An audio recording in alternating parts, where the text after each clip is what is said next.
Hello and welcome to another edition of In Focus on Titan TV. I'm your host, Elizabeth Monso. We are very excited to have on our show today Dr. Joseph Arnold, Dean of the College of Arts here at Cal State Fullerton. Thank you very much for being with us, Dr. Arnold. It's a delight to be here. Wonderful. Now, you're currently the Dean of the College of Arts here at Cal State Fullerton. Can you give us an overview of your background? Well, I've been here over 30 years, as a matter of fact. I came out of University of Illinois and then came here, was a faculty member in the Department of Theater, now Department of Theater and Dance, and then had the honor to serve as the chair of that department for over 6 years, and then a couple of years as the director for the Institute for the Advancement of Teaching and Learning, and then became the associate dean for the College of the Arts, which I did for about almost 17 years. And now this is finishing up my second year as the dean, and have enjoyed every minute of it. That's very impressive. Now, what attracted you to the arts, and what kind of impact can art and culture have on the world? I think people who get attracted to the arts discover that in some funny, strange way very early. I think I was in the 5th grade when I saw my first professional production, and for some reason I said, I want to be a part of that. How do I get to do that? And eventually I found a way to be able to do that. And I think most people in the arts, whether it's visual arts or music or theater or dance, discover very early that they've got a passion for that, and they're not going to be complete unless they find some way to make that a major part of their lives. And it's true, the arts, though, the arts are for everybody. We are all a part of the arts, whether we're creating art or we're watching art. We see art every day. You can't avoid graphic design, you can't avoid television, you can't avoid the movies, it's all around us. And it's such an important part of our lives because it's a way of seeing the world anew, seeing the world fresh, learning something about ourselves and about others, and about other cultures. The interesting thing is that when nations are trying to start to bridge a relationship between each other, the first thing they do always are cultural exchanges, learning about another culture. And there's no more profound way you can do that, accessible way, than through the art that cultures create. That's right. Now, can you tell us about the programs and departments that make up the College of Arts? We've got 3 major departments, a Department of Visual Arts, a Department of Theater and Dance, and a Department of Music. They are 3 programs that have national reputations. They're a fabulous training ground for the young artists and young educators of the future. We have in visual arts, we have an entertainment animation program that's producing the animators that create the animated films we all watch. In fact, 2 of the principal animators on Tangled, which was one of the major animated films this year, were Cal State Fullerton alums. We have people, in fact, opening soon at the Met, Deborah Voigt, a major mezzo-soprano, who's a product of this program, as well as Rod Gilfrey, who's a major opera star, Jubilant Sykes, who's another major opera star. In fact, we produced more major opera stars here at Cal State Fullerton than any other university west of the Mississippi. And in the theater and dance program, they're all over the place. I mean, the training in design, the training in acting, training in directing is extraordinary. And you perhaps even later talk a little bit about some more of those alums that come out of that program. It's a vibrant, 3 vibrant departments, national reputation, and superb training. And it's a long-standing tradition with us. Now, what skills and talents can students learn from the College of Arts that they can apply into their real life? Probably, I think one of the things that's extraordinary about the Cal State system as a system is it's always had a very strong emphasis on applied knowledge, hands-on, actually doing it. So the actors actually go out and become actors, and the musicians go out and become professional musicians. The visual artists are creating everything from animation to drawing and painting and all the rest. I think, and the fact that they work directly with full-time faculty, full-time faculty are tremendously engaged with these students, and the full-time faculty come from professional backgrounds. So I think what a student gains is really hands-on, state-of-the-art knowledge about the profession in the arts. Now, what career opportunities can students hope to find within education from the College of Arts? Well, probably one of the most largest and most vibrant industries in Southern California is the arts. We are, you probably, if you listen to KUSC, they always say, coming from the entertainment capital of the world. Well, that's Southern California. And the possibilities, professional opportunities in all of those areas, as well as going on into education, are extraordinary here. So I think Cal State Fullerton is one of the places to be if you really want to have a profession in the arts. Now, what are some of the events and exhibitions that the College of Arts hosts on a regular basis that allow its students to showcase their talent? Well, in the performing arts side alone, the theater and dance department has one of the most ambitious production schedules of any college or university in the United States. I mean, they begin and it's just nonstop until the semester concludes, with a full range of productions from drama to comedies to opera to musicals, you name it, they do it. And similarly in music, the number of concerts, the number of chances to see those students performing is extraordinary. I mean, they're literally, well, it's 150, 200 performances a year, which is an extraordinary number. In the visual arts, we have a main art gallery that does at least 2 major exhibitions every semester. We also have a facility called Grand Central in Santa Ana, the Grand Central Art Center, which is a full art gallery which runs extraordinary exhibitions, also has a small theater attached. And on top of all that, if it weren't enough, you get to see them, the community gets to see them in events such as Vision and Visionaries, Front and Center, Concert of the Stars every year. So it's a busy place. Yes, definitely. We were at the Front and Center event and it was very entertaining. Yeah. They're fabulous. Those students are extraordinary. And 10 of those students that you saw on the stage at Front and Center are going to New York in a few weeks. They're seniors and we do a showcase in New York for casting agents and directors and producers. And one of the students last year was asked to stay over a couple of days and was cast into West Side Story on Broadway. So they do pretty good. Now, does your college offer any scholarships? If so, what are some of these scholarships and how can students apply? We have a lot of scholarships and we want to have a lot more. So if there's anybody out there that's thinking about giving a scholarship, we'd be more than happy to welcome them.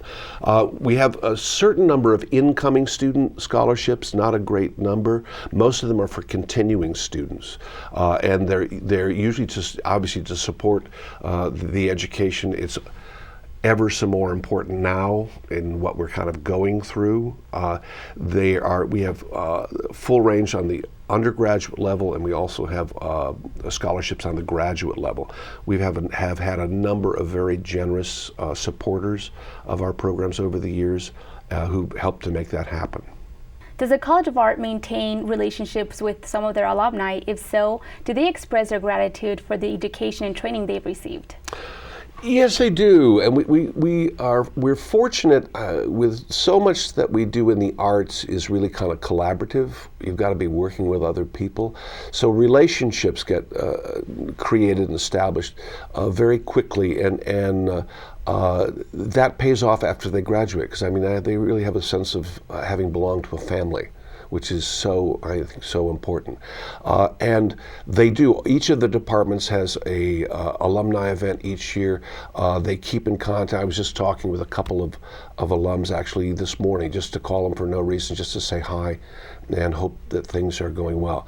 They really express an enormous amount of gratitude for the kind of training they got here, because they really know what they're going to encounter when they get out into the real world.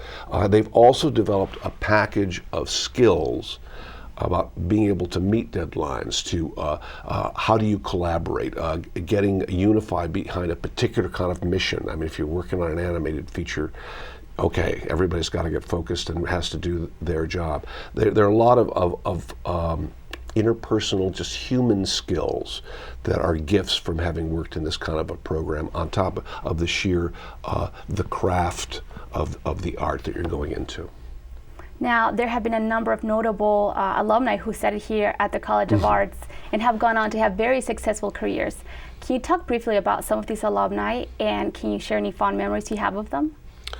Well, it's kind of fun. I mean, I always say it's fun to remember them as rugrats when they were here in the hallways, because they were students with a great deal of passion, and they were focused, and they wanted to go out and conquer the world, and so many have gone out to have tremendous careers. We just recently had back one of our alums, Mark Cherry, who created Desperate Housewives, and Mark is very generous with his time coming back and spending time with us. Too Tall Wilkins was back. Just Tim Wilkins, he's 6'4" or 5", so he's called him Too Tall. But he was the art director, for instance, on Fargo and Spider-Man 2, and you go on down the list of them. Deborah Voigt's been back, who's one of the major opera stars in the country, and Jubilant Sykes was just at front and center. The people who are some of the lead graphic designers and animators in this country come back to do workshops and spend time with the students. They really want to give back because they realize it was an extraordinary experience here. People really cared, and they also saw, when they were students here, they saw alums also coming back and spending time. So it's really kind of extraordinary. I mean, I acted in a play with a woman named Linda Eamon 20 years ago, and who was a student. We did Private Lives, and I just read in the New York Times she's been cast by Mike Nichols to open in Death of a Salesman on Broadway with Philip Seymour Hoffman this fall. Goodness. I knew her as a student, and she was a delight and everything else, but all of a sudden it's wonderful to see there she went, and she's created a career. She was also one of the lead characters in Julie and Julia, that movie. So it's fun to see that happen. I was like, that's the magic. Very rewarding. Yeah. Now, prior to being appointed as Dean of the College of Arts, you served as faculty and administrator for a number of years. Tell us what skills did you learn from those experiences that you have been able to apply as Dean of the College? Certainly, having been a faculty member, one of the things you discover is both how great the students are and also how you really need to be the managing of your time to be able to achieve everything you want to achieve. Faculty members who come here full-time are not in an ivory tower. They're expected to be in the classroom and be with the students. And it's one-on-one, it's extraordinarily important to share. And to give to them, those students we have here are enormously talented, and that was enormous help to me as a dean, because I understand that whole thing with faculty, and I understand the students and their lives, how complicated their lives are. All of you are amazing because you're having to balance so many different things. It's not like, oh, my parents are paying for all this, my parents gave me the car, I'm living in a dorm, I have nothing. You've got, I've got work, I've got to get here, I've got to do, it's a very complicated world. But also being a department chair, I think one of the best training grounds for deans is having been a department chair, because you understand how complex all of that is. I've always said everything I've done has been like standing in a different part of a sculpture gallery. As a faculty member, you stand over here and you look at it, but if as a department chair, you're standing over another corner looking at the same statues, but going, oh, I never saw that before. And so, it's a fascinating experience. So I think between being a faculty member and being a department chair, I think that was some of the best training I had for becoming a dean. Now, who are some of your influences, mentors, role models who have helped you get to where you are today? Oh, wow. We all have so many of them. I mean, first, of course, I think is family. I mean, the kind of values or what you sort of learn from your family becomes such an enormous influence in where you go. And I think all of us, every one of us, had those one or two teachers that were like, okay, they really set me on fire. They developed the passion for doing what you're doing. And I think you pick up mentors and friends along the way. The Broadway director, Jose Quintero, who's a very, very dear friend and a genius, I think taught me so much about about the art and about people. I would call him a mentor. And as being at Fullerton, some of my fellow faculty members, I learned great lessons from them. Some of the deans who've recently retired I would call mentors. The Rick Pullens, the Jerry Samuelsons, the Tom Clammers, extraordinary human beings. And they give you a standard you try somehow to live up to. Now, with the recent challenges facing higher education for both students and faculty, fewer class sections, budget cuts, reduced enrollments, as the Dean of the College of Arts, how do you strive to move forward in spite of these challenges? Well, I don't think you can. I don't think you can hunker down. I think you have to go forward. Now's the time for vision. Now's the time to try and find ways to help students. I mean, a student who started here in 08-09, and 4 years later, although we often take a little bit longer, he was going to graduate next year, the academic year. The change in tuition from 08-09 to what they're going to be paying next year has gone up over 68%. 68% increase in the cost of getting an education. That is extraordinary. And all the more reason, I think, that we're all trying to find ways to raise funds for scholarship and to help students. I don't think you ever back down from quality. You never cheapen that education. It's an extraordinary education we're able to offer here. I'm very proud of what we do in the arts, but the standards need to remain high. The reason the students have done so well is because the standards are high. And I don't think you ever compromise for that. But you're constantly searching for ways to help. We are, the state of California is turning away students who are ready to come here. And that has never happened before in my life. What's been happening the past few years. And I think that's one of the great challenges. And we need to be advocates for our students. So there's a lot of work to be done. That's right. Now, what plans does the College of Arts have in store for the future? We've got a lot of things. I mean, we're taking this point in time to start looking at a strategic plan for the college in terms of how we're going to go forward the next 5 to 10 years. We would love to be looking at the creation of a building of a museum art gallery right across from the new Performing Arts Center, so that people could be seeing art and also going to the theater and to concerts. We're looking at starting up a new capital campaign to raise money for scholarships. I think it's very important. We continue to develop our relationship with the industry and professional organizations, everything from Cirque du Soleil to Nickelodeon to Pixar to you name it, because I mean to set up those relationships for our students so that they can transition into that professional world. So now's not a time to stop dreaming. Now's a time to dream even more and find ways to make it happen. Now, how does the staff of the College of Arts help their students decide what professional field they want to enter? Well, I think the fact of that engagement one-on-one with faculty makes an enormous difference. There's a kind of mentoring and a kind of caring, and what's extraordinary is there's so many faculty members, even though there may be hundreds of students, there's so many faculty members that know the name of each of the students in that department. You don't get lost here.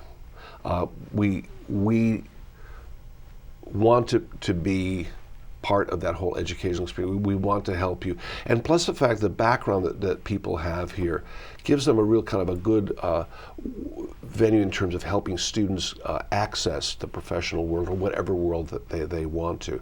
So I think I'm very proud of the tradition in the College of the Arts of really caring for students, and they don't get lost in the shuffle. And we're really very invested in their success. Now, being Dean of the College comes with many responsibilities, duties. As a Dean of the College, how do you collaborate with other deans in order to make the experience and education the best possible for Cal State Fullerton students? Cal State Fullerton is a very interesting place. The relationship among the deans of the various colleges is very tight. It's very collegial. It's not a question about competing against. It's about working with. We've been really very fortunate that we have, at that level of administration, actually in terms of administration generally here, that people are really, I think, very, very wedded to making it the best possible educational experience that we can, and collaborating with each other. The deans meet almost every week and get together, usually an agenda or whatever, but it's also time to chat and a time to get to know what's going on. We also share with each other the success of our students and alums. And so I think there's a really good sense of family and a real sense of caring there. It's, I'm very proud of, very proud of. Now, for those prospective students who are thinking about majoring in the College of Arts, what words of encouragement would you give them?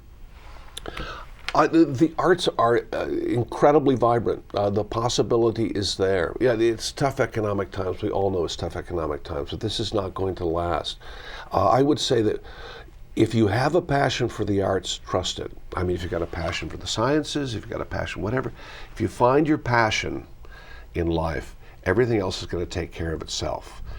You're not going to be adrift. I think it is a tremendous time to be getting involved with the arts. Technology has certainly changed everything that we're doing, which is quite extraordinary, and it's moving at such a clip. Things will be, I know things will be so much more different 5 years from now, not only just in terms of the economy, but in terms of the whole arts industry, because the culture is moving. It seems to be moving at light speed, which is quite fabulous.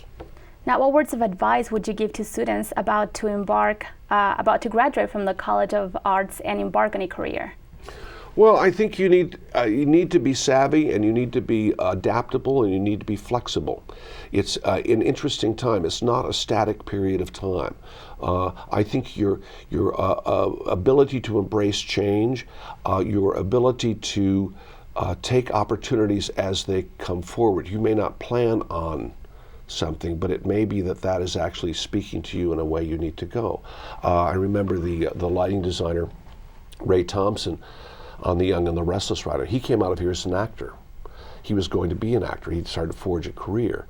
And an opening developed at ABC as an apprentice in lighting. And so he went on, said, well, maybe, and he discovered he had a passion for that. He was susceptible to change. He's now won 5 Daytime Emmy Awards for his lighting design. But you can't look at, no one in this culture can look at things in kind of a monolithic way. You have to look at it in a multi-layered, tremendous amount of possibilities, and just embrace what comes your way and go for it. Just grab the brass ring and go for it. Now, what advice would you give our viewers about the importance of having an education in today's world? Well, I think it's become increasingly, even more so than when I was an undergraduate, these many, many years ago. It is a period of time in history in which having an education, particularly higher education, is the key to, I think is one of the keys to success. California has built its entire economy on having a dedication to a public education system that produced the talent that can lead us all forward, create the new ideas, create the new industries. That's not going to change. The best investment you can make in yourself is a college education. Thank you very much, Dr. Arnold. That is all the time we have for today. For more information on the College of Arts, please visit their website, fullerton.edu/arts. I'm Elizabeth Manso. Thank you very much for watching In Focus on Titan TV.